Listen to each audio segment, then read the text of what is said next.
What's up, YouTubers? So before we get started with this video, on First Take, they're going to be talking about, Stephen A. is going to be talking about why didn't Giannis Antetokounmpo ask to guard Jimmy Butler in their loss to the Miami Heat. So let's see what they have to say about that.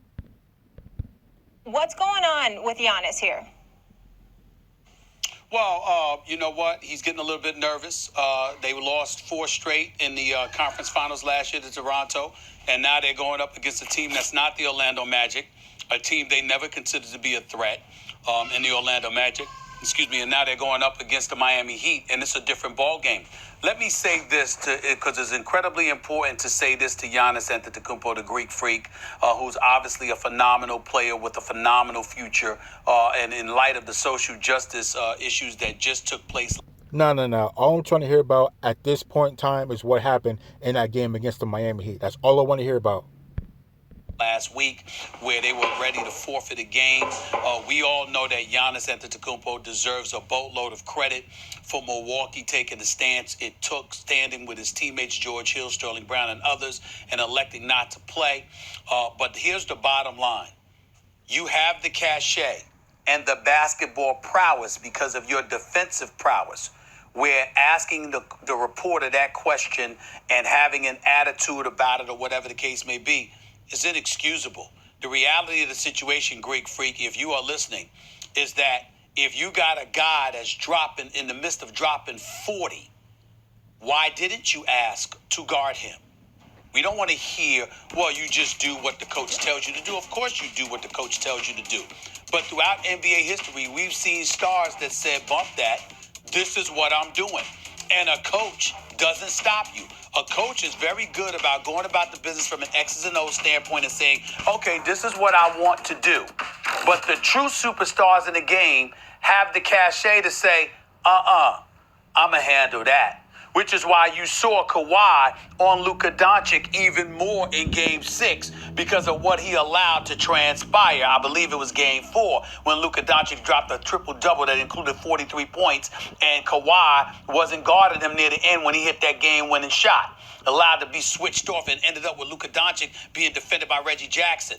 The superstars in this game, particularly when you are renowned for your defensive prowess, doesn't leave that responsibility to somebody else unless it's an elite guard, but you're asking them to guard somebody like Shaq. No, it doesn't happen at all. So let's take a quick look at Jimmy Butler's numbers real quick. So he went 40, 4, and 2. He went 13 for 20 from the field and 2 for 2 for the three-point shots. And Dragic had 27 points. I just want to add that in there. So let's take a quick look at Giannis Antetokounmpo's point or his stats. He went 18, 10, and 9. He was 6 for 12 from the field and 2 for 5 from the three-point. And if you're a straight killer, you'd have no problem going to Jimmy Butler. You wouldn't even have to be told to do it. If you were a straight killer, you would have been on Jimmy Butler and talking about this is going to be me and you the whole night. The whole night. Kobe would do it. MJ would do it. Kawhi would do it. So let's continue. Be different. But if you are an elite defender and there's no size issue, you don't put that responsibility on somebody else. You handle it yourself. And the Greek freak did not do that last night. That's not on Budenholzer. That's on the Greek freak. That's that nasty mentality right there. That's that Mamba mentality right there that you won't have to tell that guy to go ahead. Hey, Giannis, maybe you might want to go ahead and, guard Jimmy Butler because he's torching the team at this point in time. No. You wouldn't have to tell Kobe that. You wouldn't have to tell Jordan that. You wouldn't have to tell Kawhi that. There's a couple guys you wouldn't have to tell to go ahead and try to go over there and shut that guy down. They're just ridiculous for that. And you're the reigning MVP.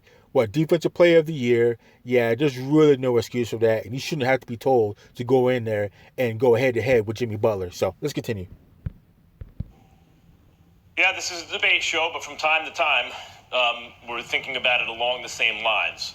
The history of the NBA has been, and one of the reasons I think I like it, because I'm a big boxing fan, has been that the player, the star player, the superstar player has a little more agency over what he does at the end of a game than in other sports. It's not a one-on-one sport, but it is a sport where making the right basketball play is sometimes not making the right basketball play in other circumstances. In other words, it's imposing yourself and your will on a star player on the other team if it comes down to it.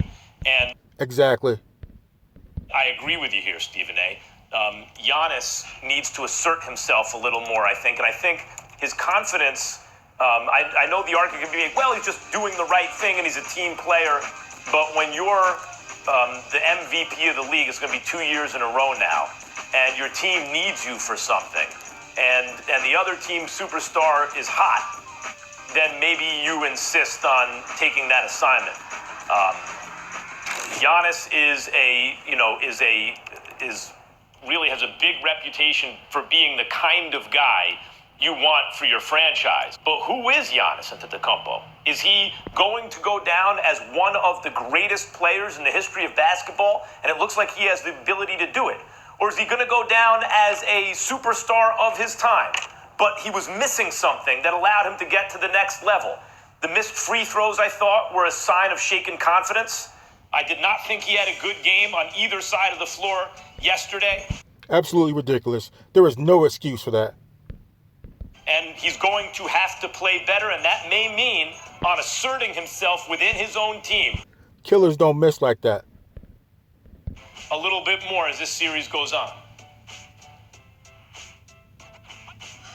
Yes, you guys are completely correct. You know, one of the things you talked about, Max, is that he didn't have a great offensive performance. And that's one thing as a great player, even if you're not scoring the ball well, even if you're struggling offensively, whether it's free throws or turnovers, one thing that Giannis, that not a lot of other superstars have, is that ability to say, like, hey, I'll just go defend. We look at what Jimmy Butler takes on the challenge of TJ Warren.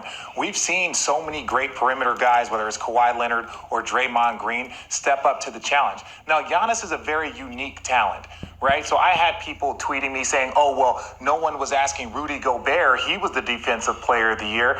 But don't compare Rudy Gobert and Giannis's skill sets as defensive player of the years the same. Really, because Giannis has so much more mobility. And sometimes, as everyone knows, giving a hot offensive player a different look is what can really either make him think a little bit more, maybe change up his strategy. I have no problem with Giannis doing what he's asked of as a coach. But there are two things that are key in that statement. One, you should want to take on the challenge. That's what great players, that's what guys, you're going to be put in a category of Akeem Olajuwon and Michael Jordan as players that won the defensive player and MVP in the same year. Let's not forget about Kobe. We got to throw Kobe up in there in MVP. But still, let's not forget about Kobe. And you're asking a reporter, why would you ask me a question about whether or not I wanted to guard Jimmy? It's because everyone's curious about that. When you have that dominant guy that's just going down the stretch, scoring point after point and screaming and yelling, and you know he's a gamer, and you know he would take on that challenge. Now, do I think the Bucks are in trouble?